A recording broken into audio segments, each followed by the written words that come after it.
Então, bom dia. Edição da Cor do Dinheiro do dia 28 de setembro do ano da graça de 2021.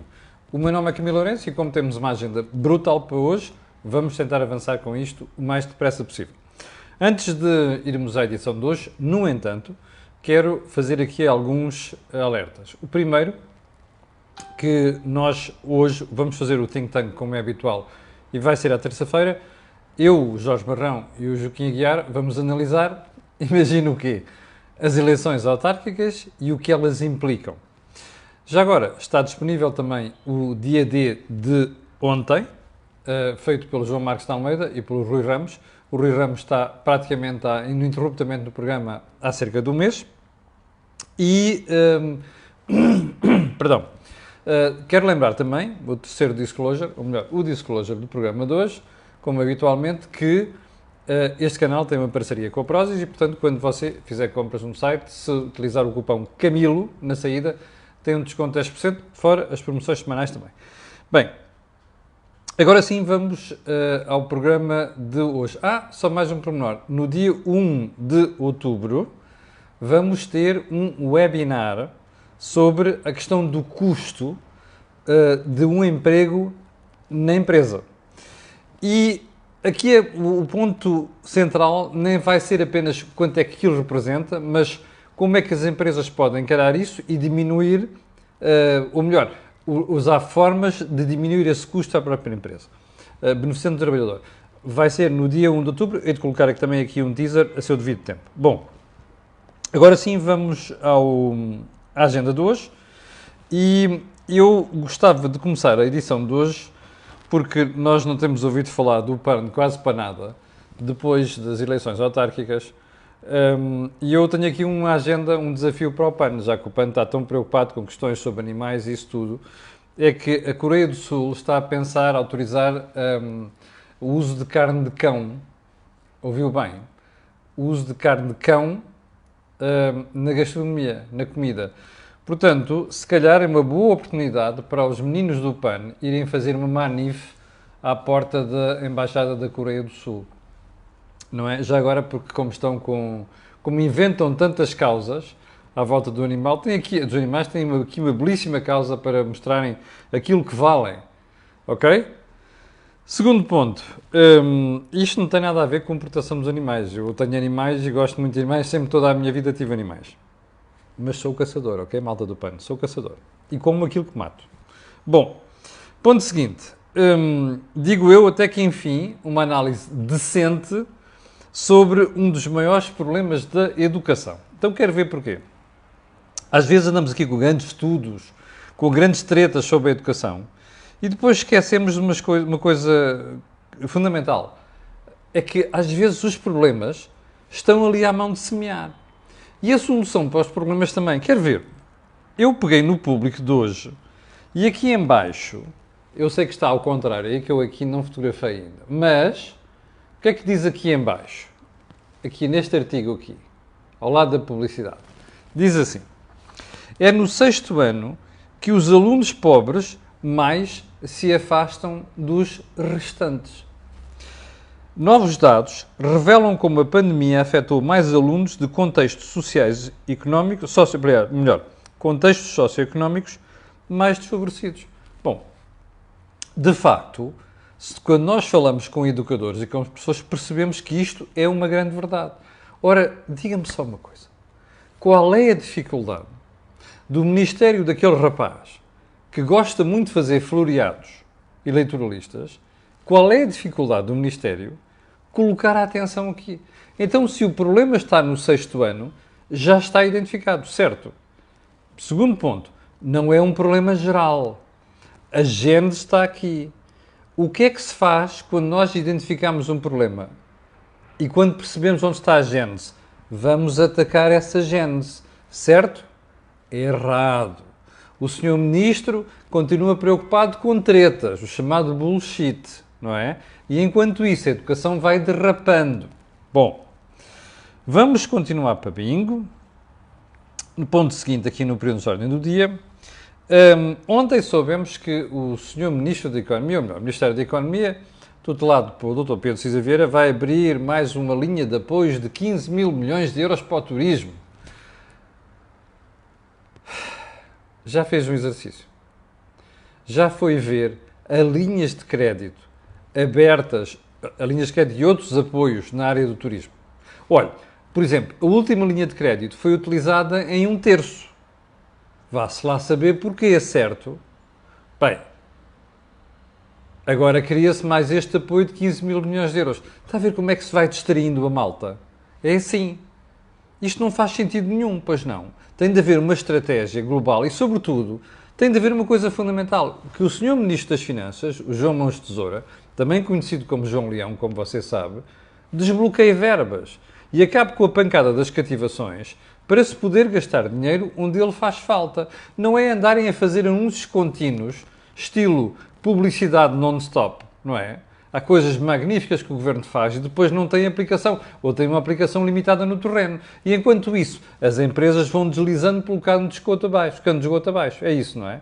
Bom, ponto seguinte. A falta de combustíveis no Reino Unido. Como sabe, o Reino Unido, onde parecia que estava na Segunda Guerra Mundial. Ontem, nos últimos dias. Aquilo é filas para postos de abastecimento para encher os carros de gasóleo e gasolina. Bem, repara uma coisa. Eu tenho uma memória muito distante de quando era miúdo, os efeitos do embargo árabe de petróleo por causa do apoio do Ocidente, nomeadamente Portugal, à guerra a Israel, na guerra israelo-árabe. E lembro dos meus pais me falarem das filas que havia para os combustíveis. Quer dizer, eu percebo quando há guerras e coisas do género. Qual é o sentido que tem faltar gasolina e gasóleo quando não há guerra e quando não há restrições, não há bloqueios? Alguma coisa está mal no sistema, certo? Pois é, está. Então, há duas coisas. Primeiro, a corrida. É como a história dos bancos. Se ouve dizer que um banco tem problemas, toda a gente vai lá correr para levantar dinheiro. Como dizia o Miguel Beleza, nos ensinava muitas coisas interessantes, é assim, não é bom ir a correr levantar dinheiro, mas é avisado não ser o último. Aqui é a mesma coisa.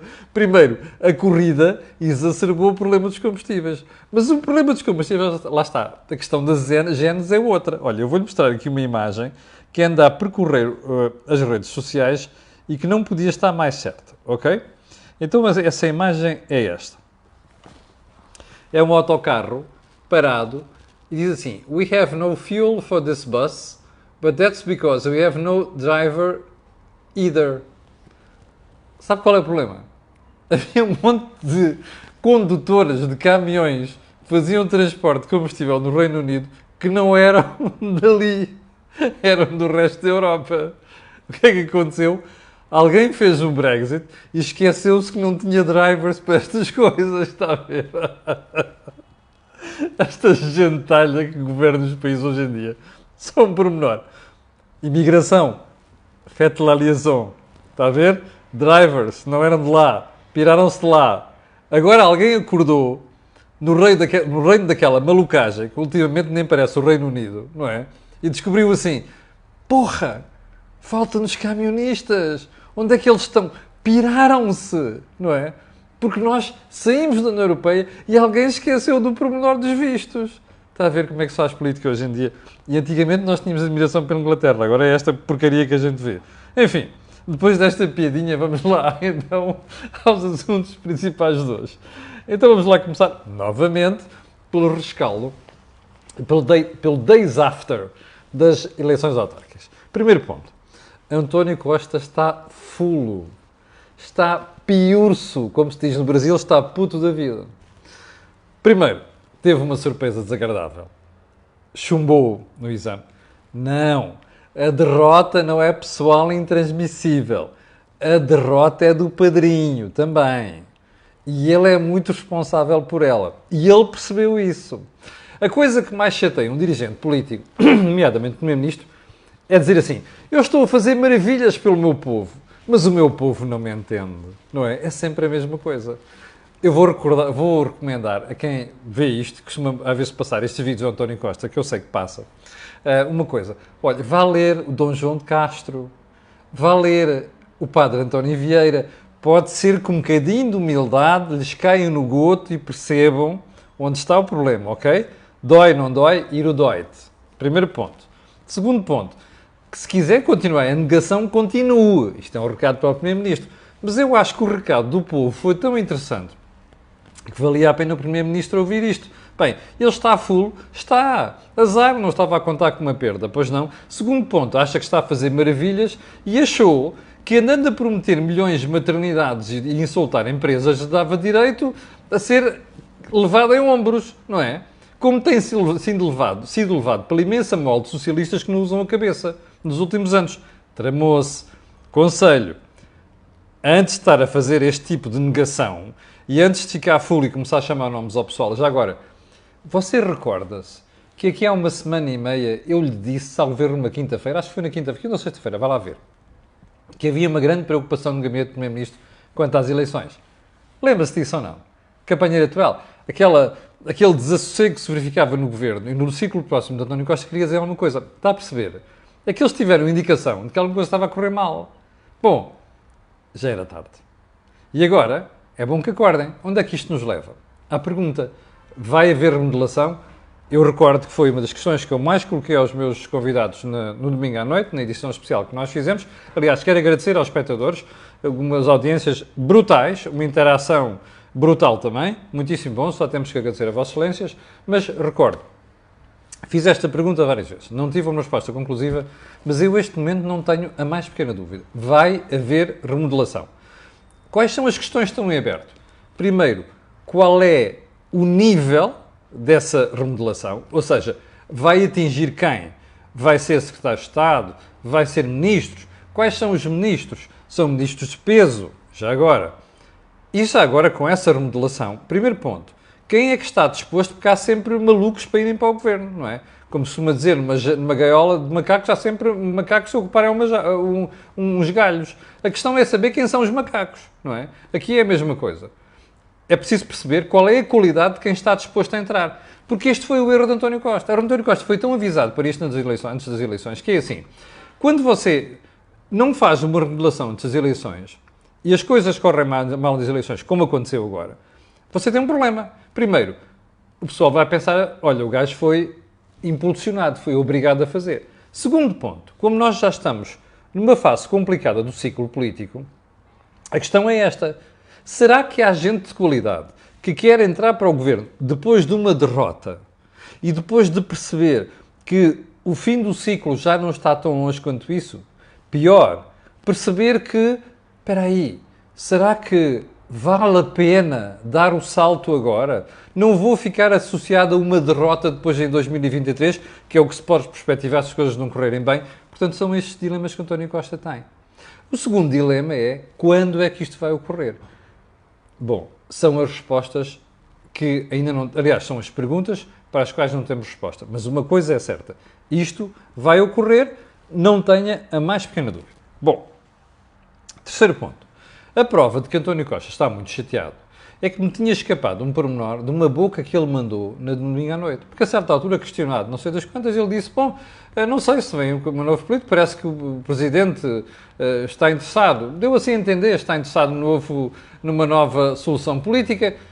Isto, primeiro, mostra que o ambiente azedo que existe entre São Bento e Belém.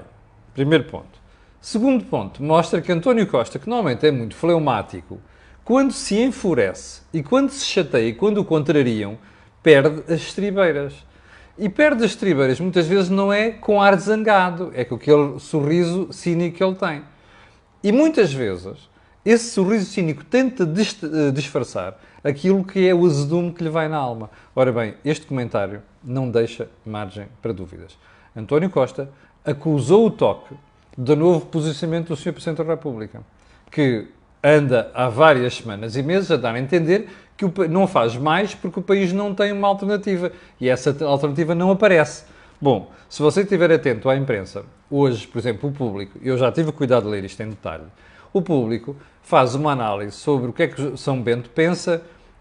Aliás, nota-se claramente que aquilo é boca, fontanário de Belém, passa as informações ao jornalista, para o jornalista ou aos jornalistas, para os jornalistas virem papaiar as coisas cá para fora. Mas o Público, dizia eu, a uma certa altura diz que, bom, Belém acha que isto já começou o novo ciclo político, não sei das coisas. É óbvio que o novo ciclo político já começou, mesmo no PSD. A questão não é essa. A questão é quais é que vão ser os primeiros passos, porque isto ainda é o primeiro arremedo de mudança. Bom, eu já volto ao público, está mais uma coisa interessante para falar daqui um bocadinho. Vamos à situação interna no PSD. E aqui há uma decorrência inevitável do que nós falámos logo na terça-feira, no domingo à noite, que é este resultado, quer se goste, quer não, deixa espaço para o Rui Rio vir dizer, afinal, vocês estão errados. Eu até ganhei mais câmaras, ganhei câmaras importantes, Coimbra, Lisboa, Funchal, Porto Alegre e por aí adiante, e, portanto, olha, vocês querem avançar, eu tenho aqui uma G3, duas, três, que não é só HK21, como ele andou para aí a dizer. Tenho aqui espingardas bem jeitosas, não é? Que não são espingardas, aqui são armas de assalto. Mais jeitosas, portanto, vocês vejam lá, para os críticos. Portanto, isto reforçou a posição do Rui Rio. Bom, o que é que isto significa? Que os críticos vão avançar. Nós não sabemos, eu já vou um dos críticos mais importantes, daqui a bocadinho, também escrevendo no público. Mas há aqui uma questão fundamental. E eu vou abordar isto hoje no Think Tank com o Jorge Marrão e com o Joaquim Aguiar. Não sei se eles têm uma visão diferente da minha, não falei com eles ainda, mas uma coisa é certa. Eu acho que esta clarificação impõe-se. Mais tarde ou mais cedo, os críticos no PSD vão ter de pôr o pescoço de fora e dizer estou aqui. Questão. Quem vai pôr esse pescoço de fora? Paulo Rangel? Miguel Pinto Luz? Luís Montenegro? Não sabemos. Estes são os mais falados. Segunda questão. Quando é que vão decidir se avançam ou não? Já volto a esta questão também. Terceiro ponto. E se não avançarem, o que é que acontece? Eu não tenho dúvida quanto a uma coisa. Estão mortos politicamente neste ciclo político. Não tenho mais pequena dúvida. Porque a altura para reagir é agora. E ou se tem no sítio ou não se tem no sítio. Quando digo agora é daqui até janeiro. Pode não ser em cima do acontecimento. E agora vamos à questão fundamental que eu lhe dizia, que é o artigo do Dr. Paulo Rangel no Público. O artigo é este e diz o PSD e Portugal, desafios da esperança. Está no Público de hoje, faça favor de ler. E eu li o artigo com cuidado. E o artigo está cheio de cuidado na forma de redação, que mostra que a cautela é muito grande. E há aqui uma preocupação clara de Paulo Rangel, que é não abrir já o jogo. Ou seja, estão a jogar póquer, têm as cartinhas muito chegadas assim e ninguém pode ver as cartas. E a verdade é que a cautela é tão grande que Paulo Rangel tem várias frases elucidativas.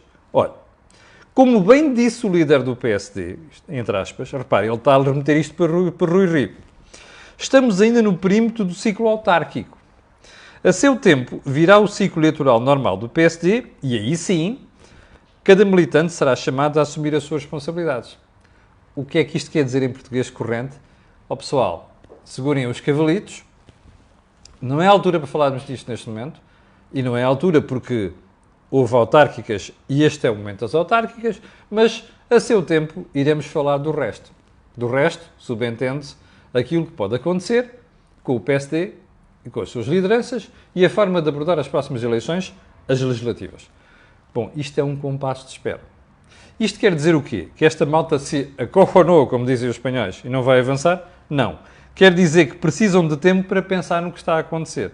E, sobretudo, uma coisa muito importante, e isto é um recado para a vida interna do PSD, precisam de tempo para auscultar as bases do PSD e perceber para onde é que está a soprar o vento. A vontade de mudança mantém-se? Ou o pessoal está disposto a dar mais um lise temporal a Rui Rio, nomeadamente nas próximas legislativas? Há aqui um dilema muito importante. Será que esse lise não corre o risco de levar o PSD a ter um desaire violento em 2023 e prolongar a esquerda no poder até 2027? Esse é o dilema do PSD. Rangel sabe isto, Miguel Pinto Luz sabe isto, Luís Montenegro e os seus apoiantes sabem isto. Vamos ver o que é que vai acontecer nas próximas semanas. Em todo caso, este vai ser o tema do assunto de hoje do Think Tank. Bom, ponto seguinte. Como é que vai Carlos Moedas governar-se a maioria de vereadores? Moedas teve uma saída muito interessante ontem. Foi, eu estou disposto a falar com todos. Fundamental. Coloca a responsabilidade do outro lado. Muito inteligente. Agora a pergunta é esta. E o outro lado o que é que vai dizer?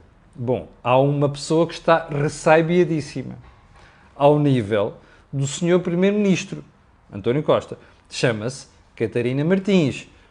Eu tenho a certeza que o padrinho que está lá em cima, o Bispo Louçã, também está. Mas vamos ficar por Catarina Martins. Ah, não, nós não vamos governar nada com Carlos Moedas. Porquê? Porque as soluções que eles têm, não sei... Repara uma coisa. A Catarina ainda nem ouviu o que Carlos Moedas tem para dizer. A Catarina nem percebeu ainda qual é o que é que vai ser a orientação, o programa governativo de Carlos Moedas. Vão-me dizer, mas está no programa eleitoral.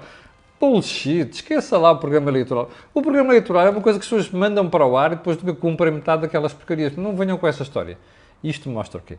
Catarina está ressabiada. Mas era bom que a Catarina aprendesse a pôr iridoide. Se dói, põe iridoide. Ok? Porquê? Porque o povo falou. E o povo o que disse foi, o Bloco tem quatro vereadores no país todo, não é? Quem é que tem mais? Aqueles a quem andam a insultar, que é o Chega. É isto que incomoda a Catarina Martins. Azar. A democracia é isto, ok? Bom, e para complementar tudo isto, a estupidez que vem daquela senhora, note nesta frase, que é a frase da semana, a falar do ganho do Bloco de Esquerda. Elegeu uma vereadora em Lisboa, no Porto, não sei quanto, sai-se com esta. Mulher, professora na escola pública, negra e ativista antirracista. What the hell? Espera aí. É preciso fazer referência à raça da Beatriz Dias Gomes? Pão, está a ver qual é o problema do Bloco de Esquerda? Passa o tempo a falar de racismo, não sei das quantas, e anda sempre com a questão da raça na boca. O que é que me interessa? Que a Beatriz seja preta? Ou seja vermelha ou amarela? Ou castanha como eu? Who the hell cares? Não é? Eu quero saber o que é que a Beatriz representa. E a Beatriz representa disparates de política. Nomeadamente habitacional, como eu já expliquei aqui durante a campanha eleitoral. Peguei no programa da Beatriz Dias Gomes e expliquei aqui porque é que era um disparate que o Bloco propõe em matéria de habitação. Isso é que me interessa. Portanto, a Catarina e a malta do Bloco são aqueles... É só olhar para o Mamadou, não é? E para a gentinha que eles têm ao pé e a gente percebe qual é a política desta gente. Bem expresso nisto, olha, é desnecessário. Ou se calhar até não.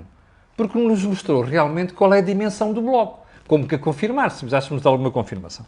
Enfim, bem, mas não foi só... aliás, em matéria de desculpas e mal perder, vejam só como é que o João Oliveira, do Partido Comunista Português, justificou a derrota. Ok? Primeiro diz que é a terceira força política. Ok, está bem.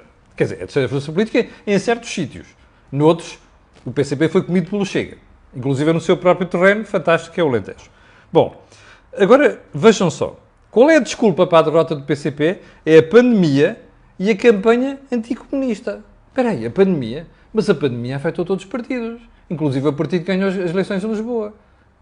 Primeiro ponto. Segundo ponto, campanha anticomunista. Desculpa, quem é que faz campanha anticomunista em Portugal? Que eu conheça, a única campanha sistemática que há é da esquerda contra o capitalismo. Ou melhor, contra a liberdade económica. Opa, estes rapazes vão desaparecer ou vão ficar reduzidos a uma percentagem insignificante em Portugal, porque é isto. Metem 4 talas aqui dos lados, mais 5 talas à frente e não veem nada, não veem um boi do que está a passar, está a perceber? E depois passam a vida a dar desculpas destas. Eu prefiro, e gosto muito mais da honestidade do Jerónimo de Sousa, que teve o cuidado de dizer assim, ficámos a quem? Em vez de vir com estas desculpas. Bom, vamos caminhar para o fim, já vamos com muito tempo. E queria terminar, porque vou deixar a entrevista da Nazaré Costa Cabral hoje no Público. Muito boa entrevista, muito bem conduzida. Aliás, o Sérgio Níbel, o jornalista que faz a entrevista do Público, para mim é dos melhores jornalistas em Portugal a falar sobre macroeconomia. Ele faz uma entrevista fantástica à Presidente do Conselho de Finanças Públicas. Vale a pena ver, não vamos ter tempo para escalpelizar isto hoje, vai ser um dos assuntos que vai ficar para o resto da semana. Em todo caso, não quero terminar esta conversa sem a história do que se passou ontem com o turismo. Ontem houve o dia, não sei quantos, Mundial do Turismo, comemorado em Coimbra, e o Presidente da República saiu de lá muito chateado e muito incomodado. Porquê? Por causa da história do aeroporto. Olha, palmas para o Sr. Presidente da República, porque finalmente teve o cuidado, a coragem de falar no assunto. Então é assim, ele disse uma coisa, estamos fartos de falar aqui, que é assim, aeroporto, decidir agora já é tarde.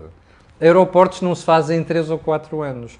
E se quiser, não se remodelam em 3 ou 4 anos. O Presidente da República dizia assim, não sei quanto está todo o pessoal feliz que agora não há turismo. Mas de repente, de um momento para outro, se houver. Não é do se houver, vai haver. Aliás, você olha para os aeroportos, já percebeu isto, no próximo ano isto dá um salto. Se não houver um problema de pandemia outra vez. Pergunta, o que é que a gente vai fazer nessa altura? Apanhar cacos, não é? Isto já está atrasado.